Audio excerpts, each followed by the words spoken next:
What if I told you the love you're holding on to right now is the very thing that might break you? Not because love is wrong, but because you were never taught how to see it clearly. Most people don't fall in love. They fall into attachment, illusion, and silent suffering. And the worst part? They ignore the warning signs until it's too late. Buddhist teachings have warned about this for centuries, but almost no one listens until their heart is already shattered. So before you go deeper into this relationship, before you give more of yourself away, you need to hear this, because this is not just about love. This is a warning. 1. Love becomes pain when it turns into attachment. At first, it feels like love. You think about them all the time. Their presence makes you feel complete. Their attention feels like everything. But slowly, something changes. You stop enjoying them, and you start needing them. And that's where the pain begins. Because love is free, but attachment is control. Attachment says, I can't be okay without you. It creates fear of losing them, fear of change, fear of not being enough. You start overthinking, waiting, depending. Your happiness is no longer yours. It belongs to them. And that's the trap Buddhism warns about. The more you cling, the more you suffer. Because nothing in life is permanent. Real love is different. It doesn't make you weak. It doesn't take your peace. It allows you to care deeply without losing yourself. So ask yourself, is this love or attachment? Because one brings peace, the other slowly destroys you. 2. You are not loving them. You are loving how they make you feel. You think you love them, but look deeper. Is it really them, or the way they make you feel? The attention, the comfort, the validation. They make you feel special, wanted, alive. And without realizing it, you become attached to that feeling, not the person. Because the moment that feeling changes, everything changes. If they become distant, your love turns into anxiety. If they stop giving attention, you feel empty. Why? Because you were never in love with them. You were in love with the emotions they created inside you. And emotions don't last. Buddhism teaches that this is craving, a desire to hold on to pleasant feelings. But the truth is, feelings always change. And when they do, what you called love begins to fade or turn into pain. Real love is not dependent on how someone makes you feel. It is deeper than that. It is stable, not emotional highs and lows. So ask yourself honestly, do you love them? Or do you just love how they make you feel? Because one is real, and the other is temporary. 3. Impermanence will break every illusion. You believe this will last forever. The connection, the feelings, the person. It feels so real that you stop questioning it. But Buddhism teaches a truth most people avoid. Nothing lasts. Not feelings, not people, not relationships. Everything is changing, every moment. But in love, you ignore this. You hold on tightly, thinking this time will be different, that this person will stay the same, that this feeling will never fade. And that belief is the illusion. Because when things change, and they always do, you feel shocked, betrayed, broken. Not because love ended, but because you believed it wouldn't. Impermanence is not cruel. It is reality. The pain comes from resisting it, from trying to freeze something that was never meant to stay still. Real peace comes when you accept this truth. Love can be real and still be temporary, and that doesn't make it meaningless. It makes it honest. So don't build your happiness on something that is always changing. Understand it. Accept it. Because the more you deny impermanence, the more it will hurt when reality arrives. 4. You suffer more from expectations than reality. Most of your pain in love doesn't come from what actually happens. It comes from what you expected to happen. And that's the part no one talks about. In the beginning, everything feels natural, easy, effortless. You don't have expectations. You just enjoy the connection. But slowly, quietly, expectations begin to grow. You expect them to reply the same way they used to. You expect them to understand your silence. You expect them to care the way you care. You expect consistency, attention, emotional safety, and without realizing it, you create a version of them in your mind. A perfect version. A version that always shows up, always understands, always chooses you. But that version is not real. It's your expectation. And the moment reality doesn't match that expectation, you feel hurt. Not because they changed, but because they didn't meet the image you created. This is where suffering begins. Because expectations are silent, you don't always express them. You just assume. You assume they should know. You assume they should feel the same. You assume they should act a certain way. And when they don't, the disappointment feels personal. It feels like rejection. But in truth, they didn't break your heart. Your expectations did. Buddhism teaches that suffering is not caused by events themselves. It is caused by our attachment to how we think things should be. You are not just experiencing reality. You are comparing it to a mental story. A story where everything goes right, where nothing changes, where love is always perfect. But reality is not perfect. People have moods. People get tired. People change over time. And when you expect them to stay the same, you are resisting the natural flow of life. That resistance creates pain. Think about it. When you expect nothing, even small things feel meaningful. A simple message feels special. A small effort feels enough. But when you expect everything, even big efforts feel insufficient.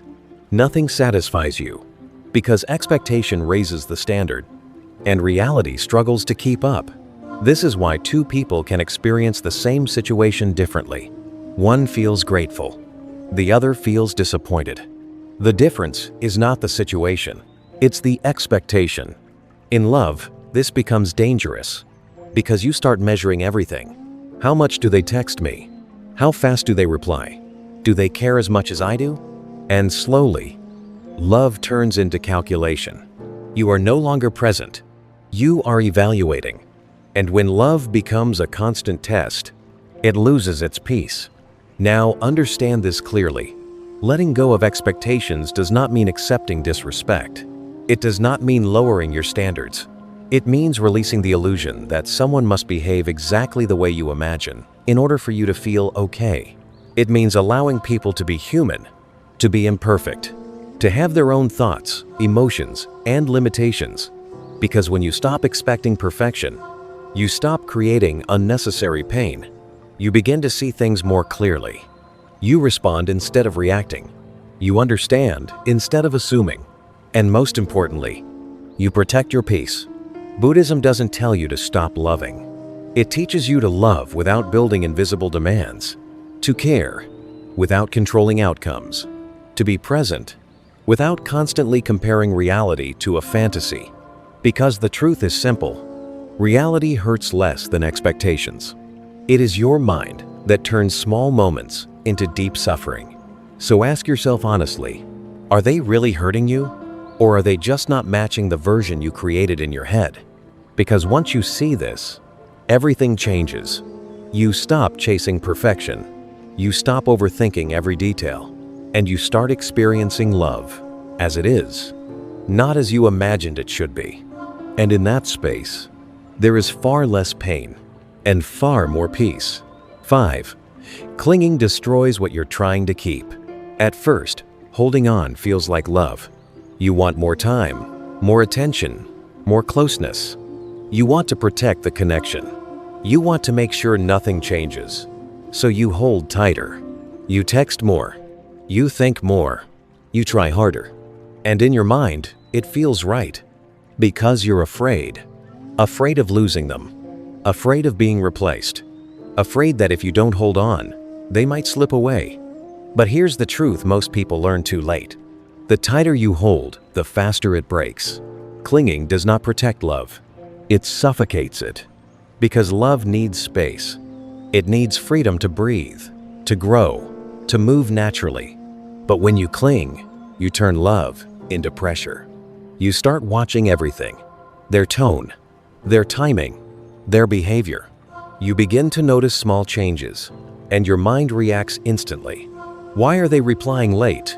Why do they seem distant? Did I do something wrong? And slowly, you lose your peace. Not because something is wrong, but because you are trying to control something that cannot be controlled. Clinging is not love. Clinging is fear, and fear changes the way you act. You become more sensitive, more reactive, more dependent. You start needing constant reassurance. You want them to prove their love again and again. But the more you demand proof, the more exhausted they become. Because no matter what they do, it never feels enough. And that's where the damage begins. Because when someone feels like they are constantly being watched, questioned, or emotionally pulled, they don't feel loved. They feel trapped. And when people feel trapped, they start pulling away. Not because they stopped caring, but because they need space to feel like themselves again. And this is the painful irony. The more you fear losing someone, the more your actions push them away. Clinging creates the very outcome you're trying to avoid. It turns connection into pressure, warmth into tension, love into obligation. Now ask yourself, have you ever felt this? Checking your phone again and again, waiting for a message, feeling anxious when they're quiet. That's not love. That's attachment turning into control. And it drains you. It takes away your confidence, your calm, your sense of self. You stop being relaxed. You start living in a state of constant emotional tension. Buddhism teaches a simple but powerful truth. If you love something, do not cling to it, because everything in life is changing. Nothing is meant to be held tightly forever. And when you try to hold on too tightly, you create resistance. You go against the natural flow. True love does not need force. It does not need constant checking. It does not need control. It flows freely. It allows both people to exist as they are, without pressure, without fear, without suffocation. Detachment does not mean you don't care. It means you trust. You trust the connection. You trust the process. And most importantly, you trust yourself. You understand that if someone is meant to stay, they will stay. Not because you held them tightly, but because they chose to be there. And if they leave, no amount of clinging would have stopped it. That's the reality most people resist, because letting go feels scary. But holding on out of fear is even more dangerous, because you lose yourself in the process. You stop being natural. You stop being calm. You become someone driven by anxiety instead of love. And that energy changes everything. So the real question is not, how do I keep them?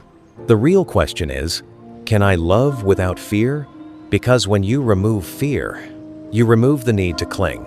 And when you stop clinging, love becomes light again, peaceful again, real again. So don't try to hold love like something fragile. Let it breathe. Let it exist without pressure. Because the moment you stop trying to control it, you finally give it a chance to stay. 6. You cannot control love, and that scares you. Deep down, what you really want is certainty. You want to know they won't change. You want to feel secure that they'll stay. You want guarantees that everything will be okay. And when you don't get that, something inside you becomes restless. Because love feels unpredictable, and unpredictability creates fear. So what do? You try to control it. Not always in obvious ways, but in subtle ones. You try to control how often they talk to you, how they respond, how they behave, how they make you feel. You start adjusting your actions to keep things stable. You overthink what to say. You hold back your true feelings. You try to act perfect so nothing goes wrong. And without realizing it, you are no longer being real. You are performing, because you believe that if you do everything right, they will stay. But here's the truth Buddhism tries to show you. Love was never something you could control.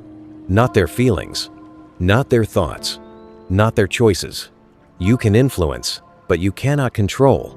And the more you try, the more exhausted you become, because control is an illusion. It gives you a temporary sense of safety, but underneath, the fear is still there, stronger than ever.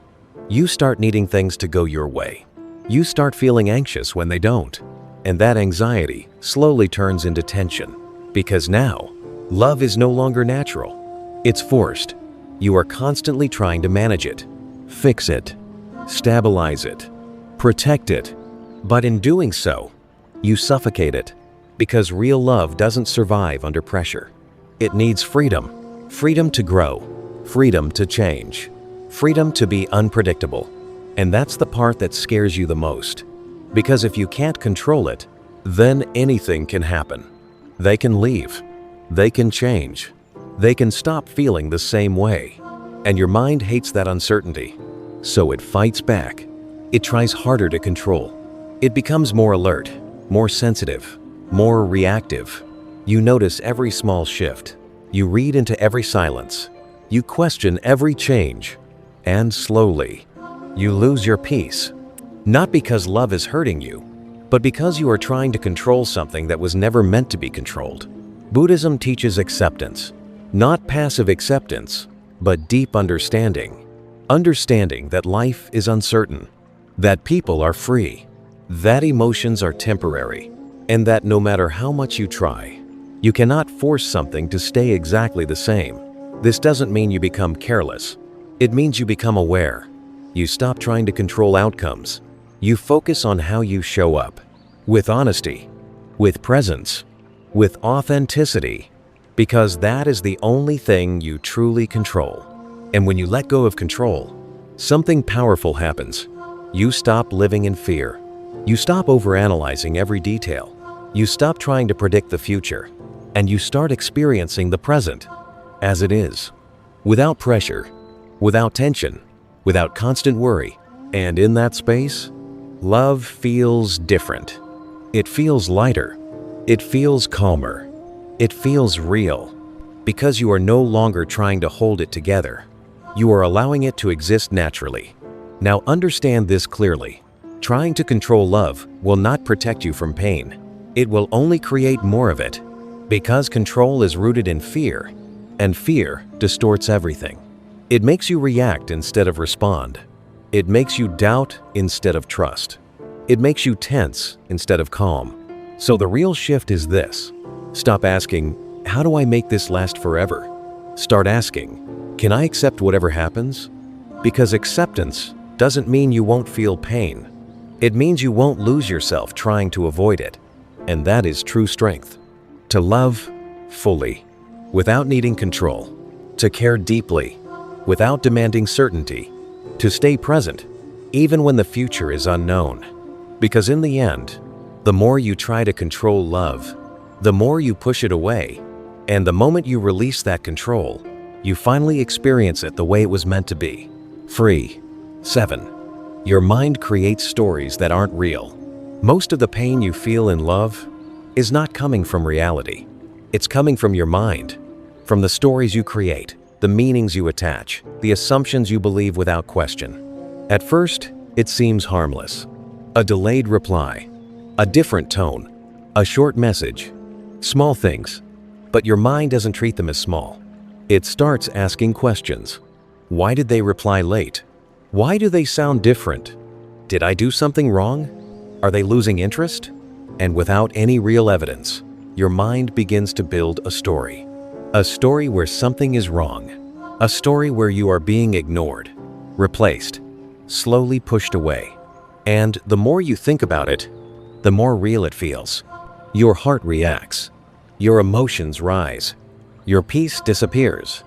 But here's the truth. Nothing actually happened. Only your interpretation did. This is what Buddhism calls the illusion of the mind. The mind doesn't just observe reality. It creates its own version of it. And most of the time, that version is driven by fear. Fear of loss.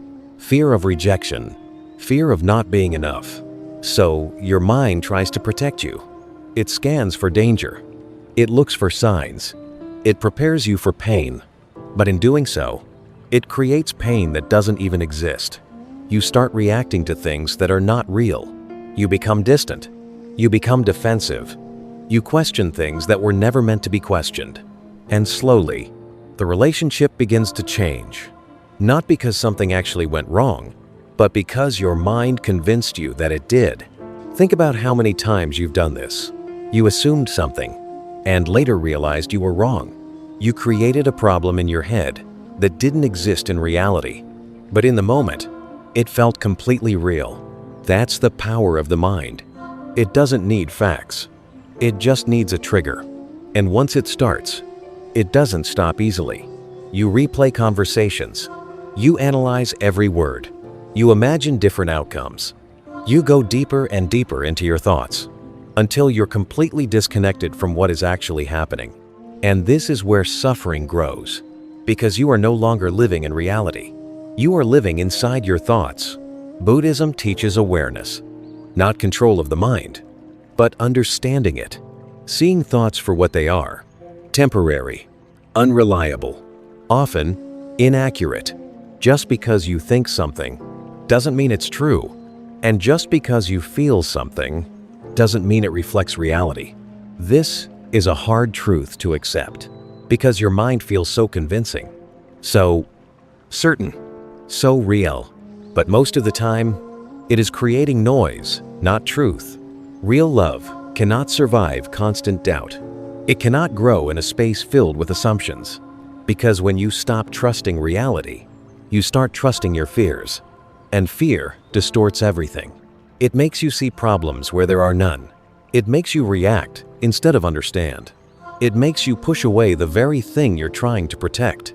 Now understand this clearly. The problem is not your thoughts. The problem is believing every thought. You don't need to follow every story your mind creates. You don't need to react to every fear. Sometimes, you just need to pause, to step back, to ask yourself, is this actually happening? Or is this just my mind? That one question can save you from so much unnecessary pain. Because the moment you see through the illusion, it loses its power. You become calmer, clearer, more grounded in reality. And in that state, you stop creating problems that were never there. You start responding with awareness, not fear. You start seeing things as they are, not as your mind imagines them to be. And that changes everything. Because love doesn't fall apart because of reality. It falls apart because of the stories we believe. So the next time your mind starts creating fear, don't immediately trust it. Observe it, question it, and remember, not every thought deserves your belief. Because sometimes, the biggest problem in your love is not what they did, it's what your mind made it mean. 8. Self-love is missing, that's why you chase others. What you call love might actually be a search for something you feel is missing inside you. At first, it doesn't look like that. It feels like connection, attraction, deep emotion. But if you look closely, there's a pattern. You feel incomplete alone, but whole when someone gives you attention. You feel uncertain about yourself, but confident when someone chooses you. You feel empty until someone fills that space. And slowly, without realizing it, you begin to depend on them to feel okay. That's not love. That's a lack of self-love. Because when you are truly at peace with yourself, you don't chase people to feel complete. You don't need constant validation. You don't need someone else to prove your worth. But when self-love is missing, everything changes. You start seeking approval. You start adjusting yourself to be liked. You start tolerating things you shouldn't tolerate, just to keep someone in your life, because losing them feels like losing a part of yourself. And that's the danger. Because the more you depend on someone else for your sense of worth, the more power they have over your emotions. A single message can make your day. A small change in tone can ruin it. You become sensitive to everything, not because you are weak, but because your identity is tied to how they treat you, and that creates instability. Your peace is no longer internal. It is controlled by external things, and external things always change.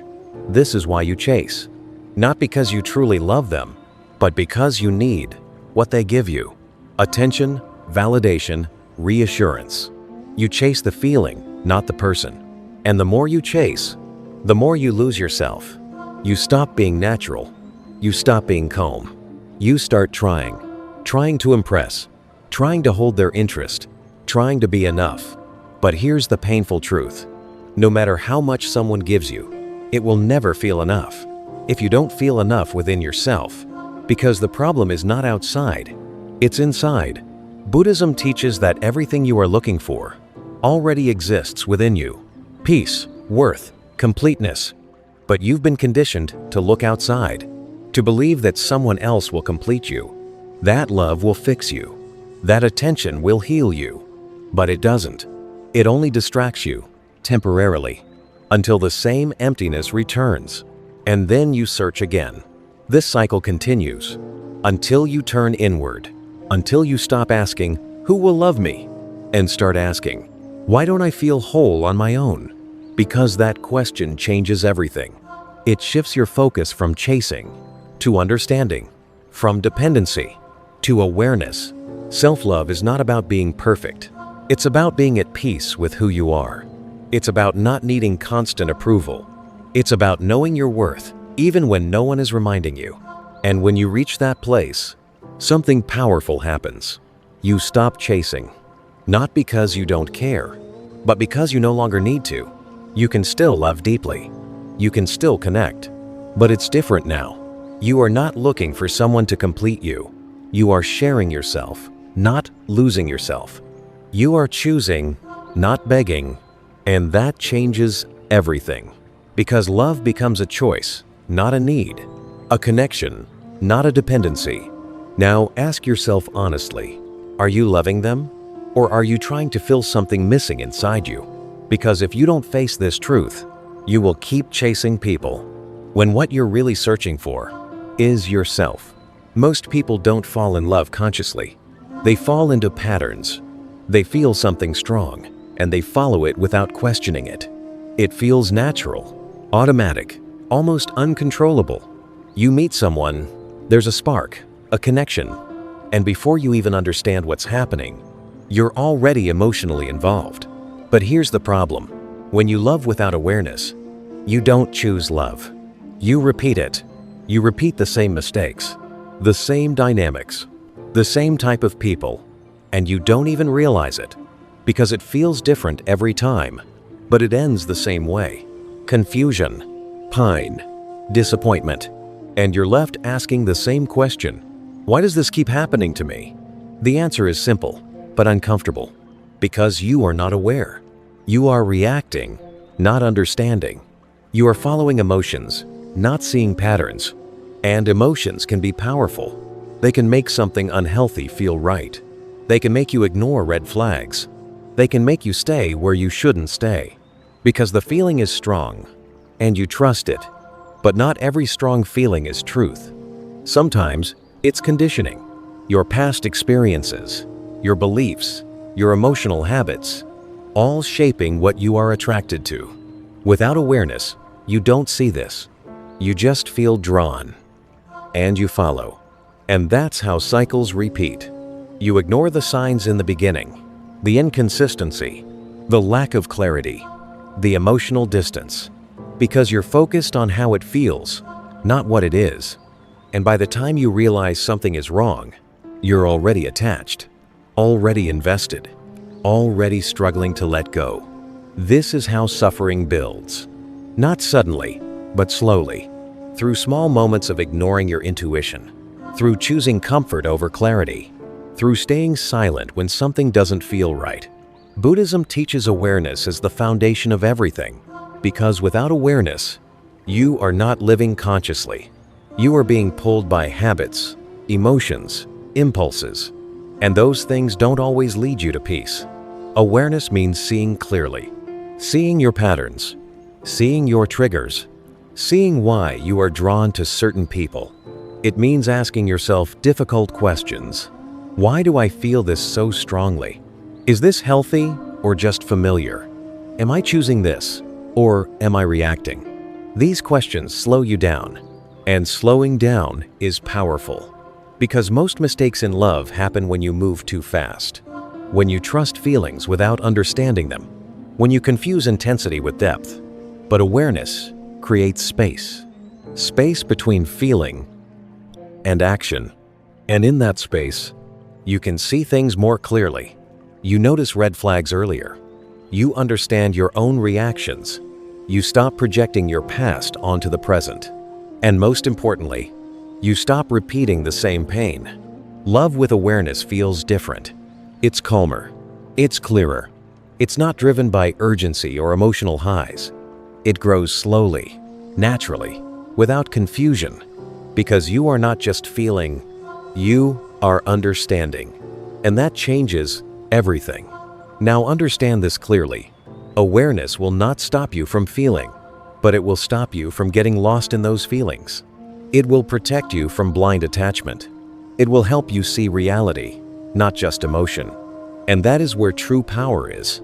Because once you become aware, you cannot go back to unconscious patterns. You start choosing better. You start seeing deeper. You start protecting your peace. So ask yourself honestly, are you truly choosing love? Or are you just following a feeling you don't understand? Because if you ignore awareness, you won't just repeat your mistakes, you will relive your suffering again and again. But the moment you become aware, the cycle begins to break. And for the first time, you are no longer controlled by love. You understand it. 10. You mistake possession for love. Listen carefully. Most of what people call love is actually possession. It sounds soft. It feels normal. Everyone does it. My person, my partner, my everything. But hidden inside those words is a dangerous belief that someone belongs to you. And once you believe that, everything changes. You stop seeing them as a free human being, and you start seeing them as something you must keep, protect, control, hold on to. At first, it feels harmless. You want their time, their attention, their loyalty. But slowly, it becomes more. You want to know where they are, who they're talking to, what they're doing when you're not around. Not because you're a bad person, but because possession creates fear. Fear that they might choose something or someone else. And that fear turns into control. You start setting invisible rules. How they should behave, how they should respond, how they should prioritize you. And when they don't meet those expectations, you feel hurt, disrespected, ignored, unimportant. But here's the truth most people avoid. They didn't break your love. They challenged your sense of control. Because deep down, you believe they were yours. And Buddhism challenges this belief completely. It teaches that nothing truly belongs to you. Not people, not relationships, not even the moments you're experiencing right now. Everything is temporary. Everything is free. And the moment you try to own something that is free, you create suffering, because ownership creates pressure. It turns love into responsibility, connection into obligation, freedom into restriction. And no one feels at peace when they are treated like something that must be owned. Even if they don't say it, they feel it. The subtle pressure, the silent expectations, the lack of space. And slowly, they begin to pull away. Not because they stopped caring, but because they want to feel free again. This is where most people get confused. They think, if I love them, I should hold on to them. But real love doesn't hold. It allows. It appreciates without controlling. It connects without owning. Because the moment love becomes possession, it loses its purity. It becomes heavy. It becomes tense. It becomes something that needs to be maintained, instead of something that flows naturally. Now ask yourself honestly, do you want them to stay because they choose you? Or because they feel like they have to? Because those are two completely different things. One is love. The other is control. And control never creates real connection. It creates resistance. Think about it. When someone feels free around you, they open up, they relax, they choose to stay. But when they feel owned, they become careful, distant, restricted, and eventually disconnected. This is the quiet destruction of possession. It doesn't break things suddenly. It slowly drains the life out of the connection, until one day, it no longer feels the same. Buddhism teaches a powerful shift. Instead of saying, "This person is mine," learn to say, "I am grateful for this person while they are here." That one shift changes everything. It removes pressure. It removes control. It replaces fear with appreciation. Because when you stop trying to own someone, you stop fearing their freedom. You stop reacting to every small change. You stop needing constant reassurance. And in that space, love becomes lighter, calmer, more real. Because it is no longer based on possession, but on presence. You are not trying to keep them. You are experiencing them. And that is true connection. Now understand this clearly. You cannot lose something that was never yours to begin with. And once you accept that, you stop holding so tightly. You stop controlling so much. You stop turning love into something heavy. And for the first time, you allow it to be what it was always meant to be. Free. 11. Fear of loss is the root of your anxiety. You think your problem is love.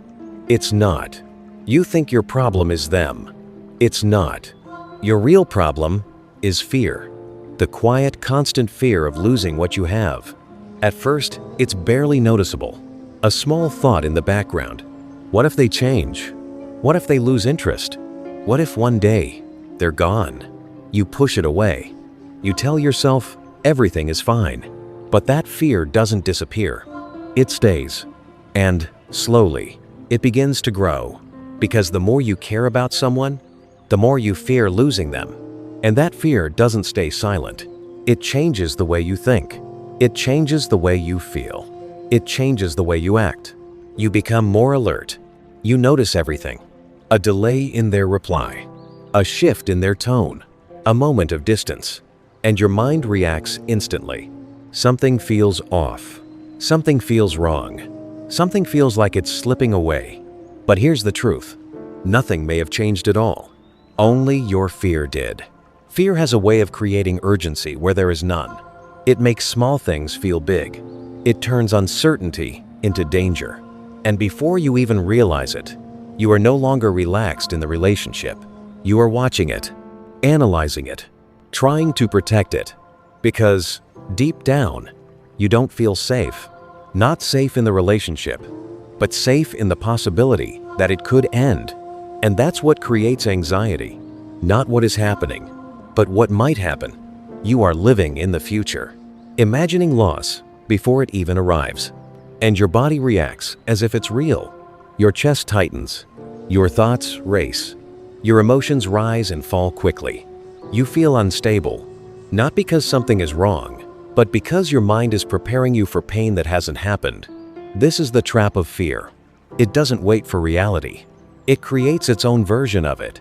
And once that fear takes control, everything becomes filtered through it. Their silence feels like rejection. Their independence feels like distance. Their normal behavior feels like a sign of something ending. You start reading between the lines, looking for meaning, searching for proof. And the more you search, the more you find things to worry about. Because fear doesn't look for truth. It looks for confirmation. Confirmation that your worst thoughts might be right. And this is where you lose your peace. Not because you are losing them, but because you are trying to prevent something you cannot control. Buddhism teaches a truth that is difficult to accept. Everything you love, you will eventually lose. Not as punishment, not as cruelty, but as the nature of life. Nothing stays forever. And the moment you try to make something permanent, you create suffering because you are resisting reality. Now understand this clearly. Fear of loss is not love. It is attachment. It is your mind trying to hold on to something that is always changing. And the more you try to hold on, the more anxious you become. Because deep down, you know you can't control the outcome. You can't guarantee they will stay. You can't guarantee things won't change. And that lack of certainty scares you. So you try to compensate. You become more attentive, more available, more focused on keeping things stable. You give more. You try harder. You become someone who is constantly managing the relationship. But no matter how much you do, the fear doesn't go away. Because fear is not solved by effort. It is solved by understanding. Understanding that loss is not something you can avoid. Understanding that uncertainty is part of life. Understanding that trying to control it only creates more pain. This is where acceptance becomes powerful. Not passive acceptance, but deep, honest acceptance. Acceptance that you cannot control how long something lasts. Acceptance that people are free to change. Acceptance that love is not guaranteed. And strangely, when you accept this, the fear begins to lose its power because you stop fighting reality. You stop trying to secure something that cannot be secured. And instead, you start focusing on the present, on what is real, on what is happening right now. You begin to experience the relationship instead of constantly worrying about losing it. And that changes everything, because anxiety lives in the future, but peace exists in the present. Now, ask yourself honestly, how much of your stress is coming from what is actually happening? And how much is coming from what you're afraid might happen? Because most of the time, it's the second one. And that means your suffering is not real. It's imagined. And that's the hardest part to accept, because it feels real. But feeling something doesn't make it true. Buddhism teaches that clinging to things creates suffering, and fear of loss is the deepest form of clinging. You are not just holding on to the person. You are holding on to the idea that they must stay, and that must creates pressure. Pressure on you, pressure on them, pressure on the relationship itself, and pressure slowly destroys peace. Because love cannot exist freely under constant fear. It becomes tense, heavy, unstably. Now imagine a different way. Imagine loving someone without constantly fearing their loss. Imagine being present without worrying about the future. Imagine feeling calm, even in uncertainty. That is possible, but only when you stop trying to hold on to things that are not yours to control. You can care deeply without fearing constantly. You can love fully without needing guarantees. You can be present without trying to secure the future. And that is where true peace begins. Not in certainty, but in acceptance. So the next time fear rises, don't immediately react to it. Pause, observe it, and ask yourself, is this happening, or am I just afraid it might? Because that one question can bring you back to reality. It can break the cycle of overthinking. It can return you to the present moment. And in that moment, you are free. Free from imagined loss. Free from constant anxiety. Free from the pressure of trying to control something that was never meant to be controlled. Now understand this final truth. You will not lose people because you didn't try hard enough. You will lose them if they are meant to go. And no amount of fear, no amount of control, no amount of effort will change that. But what you can control is whether you lose yourself in the process. So don't let fear take your peace. Don't let anxiety control your actions.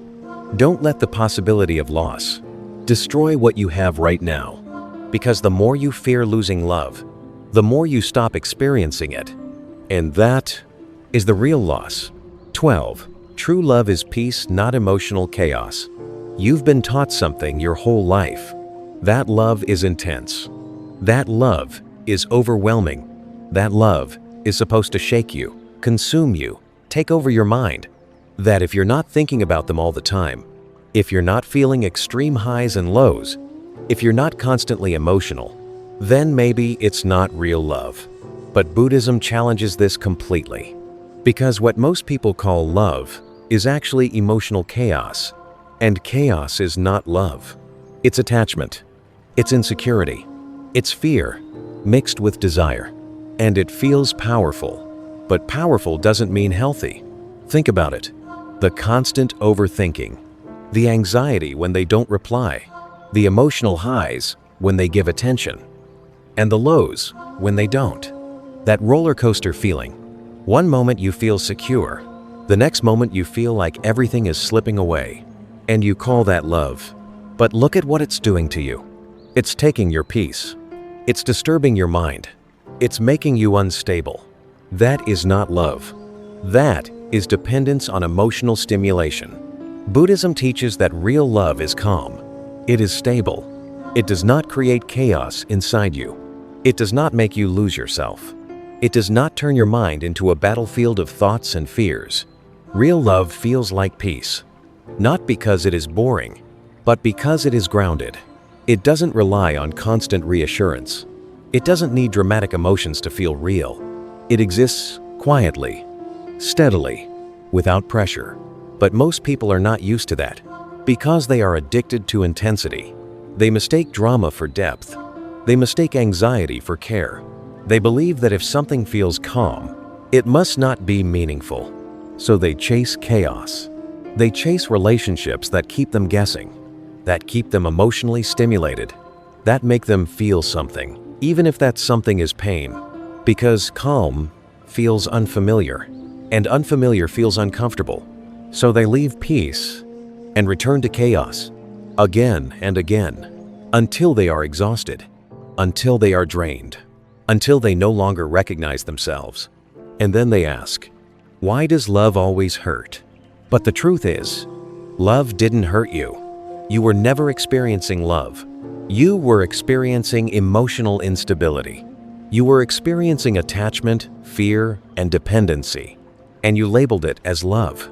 This is why Buddhism emphasizes awareness. Because without awareness, you cannot tell the difference.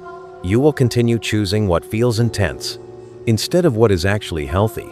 Now understand this clearly. Real love does not make you anxious. It does not make you constantly question where you stand.